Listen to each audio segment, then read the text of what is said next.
Lots of confusion around how containers on your system talk to the outside internet. In this video, let's get absolute clarity on how the container connects to the internet. We know that containers are managed by tools like Docker. To understand containers networking, we need to understand how Docker's default networking works. By default, Docker puts the container on a bridge network. The question is, what the hell is a bridge network? Just like a bridge connects two LANs, a bridge network connects the container with a host machine. And really, this bridge is just a software switch that Docker quietly creates inside your host. Any container you start plugs into the same switch, which is how containers end up able to talk to each other later on. Since they're all on the same switch, on the same little private network, they can reach each other directly by their internal IPs. No port publishing, no translation needed. And by the way, you can spin up more than just one of these bridge networks. Containers on the same bridge can talk to each other, but containers on different bridges cannot talk to each other by default. To let them talk, you'd attach a container to both networks. In this video and in general, we use the term host machine. By host machine, we simply mean the system where you are running Docker containers. And in our case, we will assume your laptop to be the host machine. Now, your laptop has a network card that helps you do all the networking for you. It sends and receives data to the internet, etc. But if we look at the container, it runs in isolation in its own little network world, so it does not directly use the host machine's network card. So the problem at hand is that we need to connect the container to the network card. To do this, Docker creates a virtual Ethernet pair. Think of this virtual Ethernet pair like a virtual network cable with two ends. One end of this virtual cable goes inside the container. This point where this virtual cable is connected to the container is called the container network interface. So basically, this is the interface or door through which the container talks. From the container's point of view, this looks like any normal network interface, and we usually call this interface ETH0. The other end of the virtual cable is connected to the Docker bridge network. So visually, the path looks like this. Data comes from application inside the container. It moves through the container network interface, then to the virtual network cable, then the Docker bridge network, and finally reaches the host.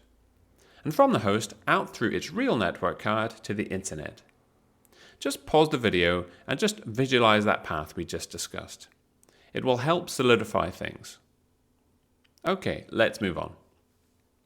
Now we know that the container is connected to this private Docker bridge network. It gets its own private IP address.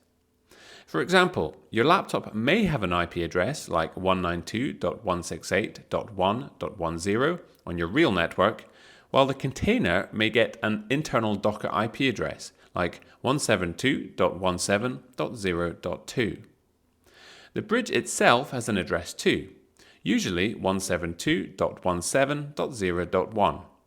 And bridge is the gateway, the door the container sends everything through to reach the host.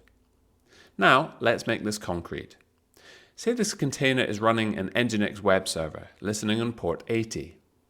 That's the thing we'll eventually want to reach. Keep that port 80 in mind. So now there are really two journeys that we need to trace. One, the container reaching out to the internet, and two, the internet reaching back into the container. They sound like the same thing in reverse, but Docker handles them very differently, and that's where most of the confusion comes from. Let's do the outwards journey first. If Nginx needs to reach out for something, maybe pull a package or hit some external API, the packet leaves through ETH0, runs across the virtual cable, lands on the Docker bridge, and arrives at the host. But here's the problem.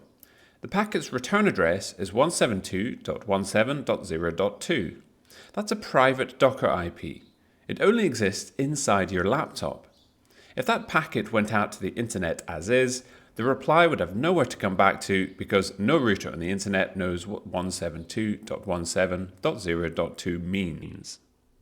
So the host does a little trick called NAT, or Network Address Translation. Docker sets up a rule using IP tables under the hood that rewrites the source address in the packet.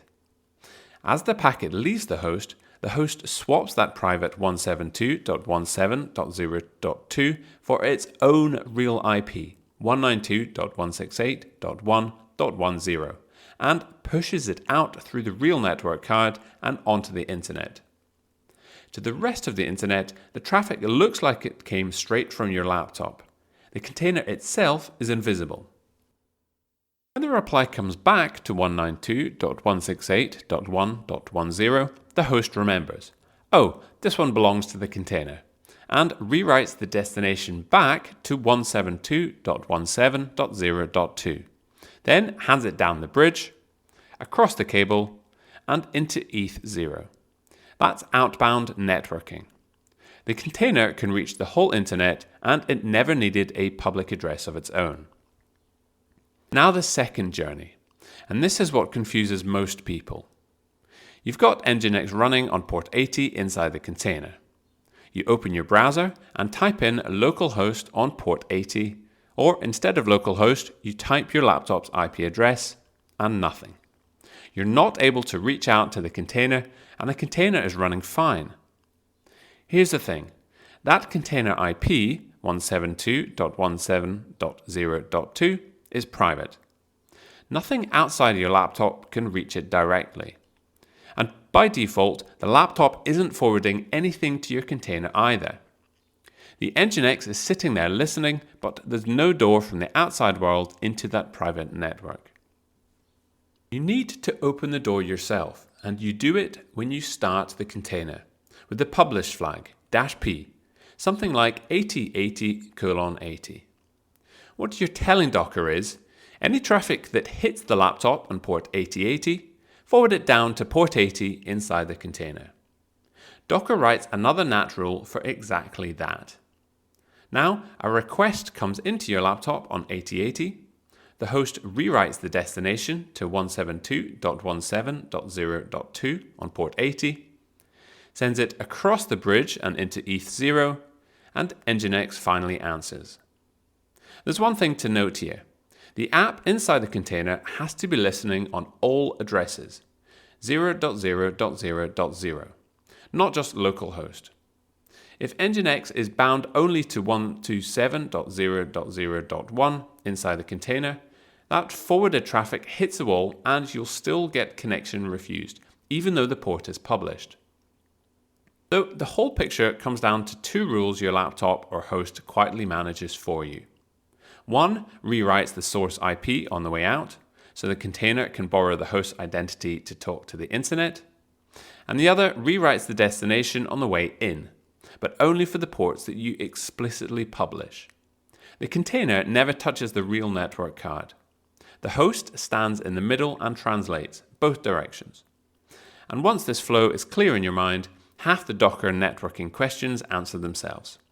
For example, if a container can reach the internet but you can't reach the container, then it means you forgot to publish the port. And if two containers on the same bridge can talk, but a third one can't, then it's sitting on a different network. Look, watching video only gets you so far. So we built a free lab where you actually play with Docker networking. You run the commands and watch the containers start talking. These labs are built for absolute beginners with lots of hints and detailed descriptions. So don't think twice, just fire up the lab and do the hands-on. Lab link in the description.